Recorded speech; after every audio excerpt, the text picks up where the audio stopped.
Mesdames et messieurs, à quelques jours de tourner la page d'une année qui nous a profondément marqués, je souhaite m'adresser à vous.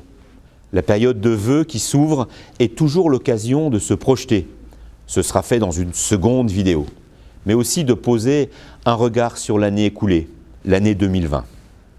Qui aurait pu imaginer qu'une crise sanitaire de cette envergure nous atteindrait si fortement, si durablement ? Qui pouvait imaginer que l'ensemble des générations seraient à ce point touchées, impactées, profondément affectées par la mort, la maladie, par le chômage, par la pauvreté, par les égoïsmes, par les troubles psychosociaux? Je ne développerai pas les raisons de ces impacts, laissant les sachants qui se succèdent sur les plateaux télé ou les réseaux sociaux poursuivre leur autosatisfaction ou leur autoflagellation. Je n'ajouterai pas un énième commentaire à ceux déjà nombreux, des yakas, faucons. Cette année dédiée à la Covid a tellement été source de maladresse, de surinformation, de désinformation, de rumeurs, d'insécurité, que notre trouble est profond et émotionnellement difficile à gérer ou même à assumer. Les collectivités locales, les régions, les départements, les mairies ont toutes été mises à l'épreuve. Toutes ont tenté, avec leurs moyens, souvent faibles, de s'adapter à des situations jusque-là inconnues, mais où le pragmatisme à chaque fois, à chaque initiative, est sorti approprié et apprécié.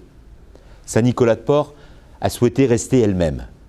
En renouvelant en mars dernier à 89% l'équipe municipale qui l'anime, en maintenant l'esprit de solidarité, de générosité, de fierté, de passion et d'engagement, nous avons confirmé le rôle clé des collectivités dans le concert de la vie institutionnelle. Notre ville, si chère à nos cœurs, a vécu comme toutes les autres une tempête, mais a su préserver ses valeurs et son crédit.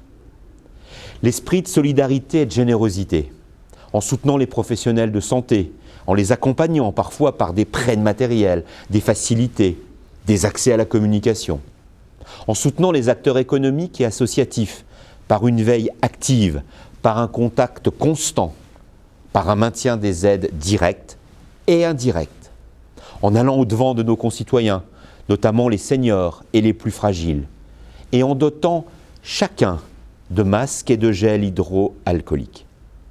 L'esprit de fierté et de transmission, en s'adaptant aux nombreux protocoles sanitaires dans les 4 écoles et dans les structures petite enfance, en maintenant des liens intergénérationnels forts et réguliers par des moyens modernes et spontanés, en réinventant nos festivités de la Saint-Nicolas tout en les vivant avec chaleur, ferveur et émotion.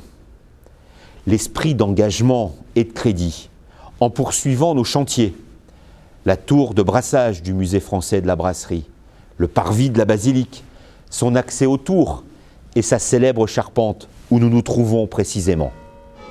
En respectant nos engagements en matière de fiscalité sans hausse, en matière de coopération intercommunale, où Saint-Nicolas-de-Port se montre constructif avec ses partenaires, tout en se faisant respecter, en nous inscrivant pleinement dans la transition écologique et en adaptant nos temps d'information et nos temps de communication, en maintenant et en réalisant nos projets comme l'Arboretum, la réhabilitation du quartier Prigné et nos actions en cœur de ville.